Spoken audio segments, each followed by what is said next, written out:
Hello everyone, welcome to our YouTube channel IIPS, the Educational Incubator. I am Sanira Waas, your host for today, and this is a new video series done specially for students to have and to give insights of how to do MCQ questions. And in here we have classified as Introduction to Economics, the MCQ Discussion Part 1. Before starting the discussion, let me give you a little insight. You can find the link below in the description section. Go find the MCQ paper, do it by your own. You'll be given 35 minutes. Then you can find the answers down there, even in the description below. Check your answers by yourself, be frank to yourself, and come to the discussion with us. Let's discuss how to get the right answer at the right time. In here, Introduction to Economics, MCQ Discussion Part 1 with Sanira Waas. Right, the first question, the branch of economics that studies the decisions of individual households and firms is called. And you have got 5 multiple answers: macroeconomics, microeconomics, positive economics, normative economics, and home economics. When you have been given a question like this, reread it, you can find it's thoroughly and specifically says the branch of economics that studies the decisions of individual households and firms. When you have been given a question like this, you can find the tipping point, branch of economics. So when you've been given a word like the branch of economics, you need to know there are only 2 branches of economics. One is macroeconomics, the other one is microeconomics. So among them, the 2 branches, you have to find which branch which this question is asked for. And in here, they identify that the decisions of individuals, household and firms. Basically, according to concepts of macroeconomics and microeconomics, in microeconomics, we know the concept identify that it study, or this branch of economics study the individual players of the economy. As an example, the individual demand of a household, individual demand of an individual. Basically, it means this branch identified the individual households, where the other branch of macroeconomics study about the aggregation or the accumulation of the entire economy. Little micro parts being added up together to derive the macroeconomic branch. According to this question, the answer will be microeconomics. The question number 1, the right answer is answer number 2, microeconomics. Let's go to question number 2. Which one of the following is a normative statement? Which one of the following is a normative statement? The answer number 1, economists classify natural resources as renewable and non-renewable resources. Answer number 2, the environment is an example of a scarce resource. Answer number 3, economics have limited means to satisfy unlimited wants. Answer number 4, the rate of inflation in Sri Lanka at present is single digit. Answer number 5, an unequal distribution of income is unfair. When you've been given a question, especially in regard to these normative statements, first you need to know there are 2 kinds of statements or perspectives of economics. One is the normative statements and the other perspective is positive statements. You need to know the main differences between normative statements and positive statements. If you have been struggling with these 2 little concepts, you can find a link below. Go read more, watch more with us. According to this question, they are asking for a normative statement. The highlighting point in normative statement is that normative statements are basically individual judgments or ideologies which you can't prove all the time, and even this might not be universally accepted. When you've been given 5 multiple answers, you need to find the most suitable answer.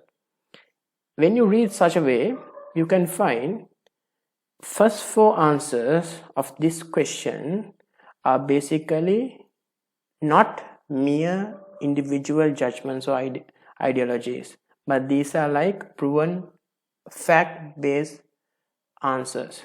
Basically, first one, economists classify natural resources as renewable and non-renewable. No matter the country you study, no matter the province you study, this classification will always be true. Second one, environment is an example of a scarce resource. Yes, it is. Environment is so scarce, we know that. Third one, economics have limited means to satisfy unlimited wants. Yes, true. That's why the word called scarcity exists in this world. And the fourth one, the rate of inflation in Sri Lanka at present is single digit. And the fifth one, an unequal distribution of income is unfair. So I know these two last answers might be a bit controversial or like being a little headache for you. Let's see how to get the right answer. Let's be honest, the right answer is the fifth answer, an unequal distribution of income is unfair.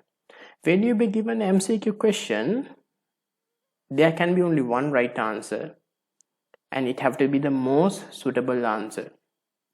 The rate of inflation in Sri Lanka at present is single digit. Basically, known for years, normally Sri Lanka tend to have a single digit inflation rate, and this is you can find through the central bank reports, you can find through media. When it comes to last answer, an unequal distribution of income is unfair. This is a judgmental ideology. One can say unequal distribution of income is unfair, and even one can say, oh no, unequal distribution of income is fair. In here, what the answer emphasizes is the controversial ideologies of equality and equity.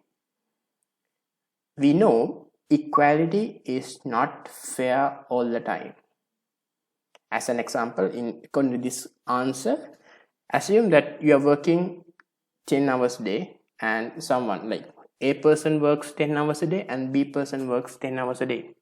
And if the A person produce 1000 units and if the B person produce 100 units per day, assume that you both produce, A and B both produce the same unit,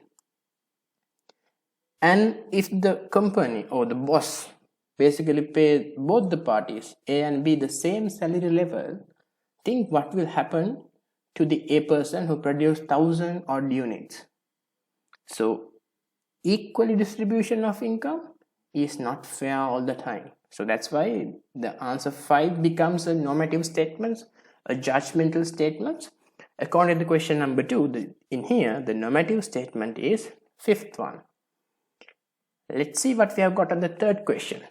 An economic good is one which has an opportunity cost in production, does not use up resources, is supplied competitively, makes a profit, is available even at a zero price. When you've been given a question like this, especially in terms of this regard, economic good, we have to keep in mind a couple of things. One thing, most of the times when the word economic perspective comes into play, you need to keep these couple of words in your mind, or else these words in a hierarchy. You have to place these words in a hierarchy. First thing, scarcity comes into play. With scarcity, choice comes into play. With choice, the opportunity cost come into play. With opportunity cost, the cost effect come into play, and then the profit or the price comes into play. When you've been answering like that, all the time you have to climb up, or rather you have to trickle down to the bottom from the very first scarcity concept. It means when you've been given a question like that, economic good, theoretically the right answer should be, it have to be a good which is scarce, which use scarce resources. So in here, basically you have not been given a quick answer like that. You only have given does not use up resources. So it is completely wrong. It basically use resources and basically use scarce resources. And the latter part is supplied competitively, makes profit, and that might be somewhat or like partially true, but it is not the most suitable answer. and even is available at a zero price is completely out of the scenario, because I mentioned it have to be scarce. It means as if it is scarce and if you have a choice, then there is opportunity cost come into play, and if there is a cost, then there should be a price to be paid. So in this question, the answer is basically the first one, has an opportunity cost in production. An economic good, this concept of economic good is having an opportunity cost in production. As an example, you can go economic good, almost every good in this world you can find there becomes an economic good. Let's see, question number 4. Which one of the following is not an example of capital as a factor of production? Which one of the following is not an example of capital as a factor of production? And we have got 5 little answers: an office building, a tractor, a bank loan, a road, and irrigation canal. I know this is a little tricky question because you can see almost everything appear to be like capital, and when it comes to capital, in here they have not mentioned whether it's a capital in an economy or whether it's a capital in a household, whether it's capital in a business firm, etc. But they have said not an example, so obviously there should be one which becomes not an example for capital. Let's see, let's take the word capital. Let's take, what does capital mean in economic terms of definition? In economics, we identify capital as the man-made real assets which we use for production as a factor of production. We know basically we do have factors of production, we do have 4 prime factors of production, and this capital is also a factor of production, and this capital should be man-made real asset which will be directly used in the production. Let's take, among these 5, the answer is a bank loan, which is not an example, is a bank loan. And some might argue, oh, how come this bank loan is not an capital? You take bank loan from somewhere, you put it as money, it means this bank loan becomes money. You invest money in a business, then only the business grow. So I know you might have this question. Let's see, in terms of economics, let's see, basically a bank loan becomes a liability in terms of accounting, never it becomes equity. Let's keep accounting aside, let's take economics into play. A bank loan, or thoroughly, or as an example, money, basically the money is never identified as capital as a factor of production, because money is identified as a medium of exchange in economics. I mean, most of the times in economics, money is identified as a medium of exchange. Basically, money do have 3 other functions, but majorly we identify it as a medium of exchange, where you give money and you purchase or you acquire assets or other capital goods, investment goods, and you put them into the business. It is not directly used as a factor of production. Because of that, according to this question number 4, money, or rather a bank loan, is never become capital as a factor of production. Question number 5.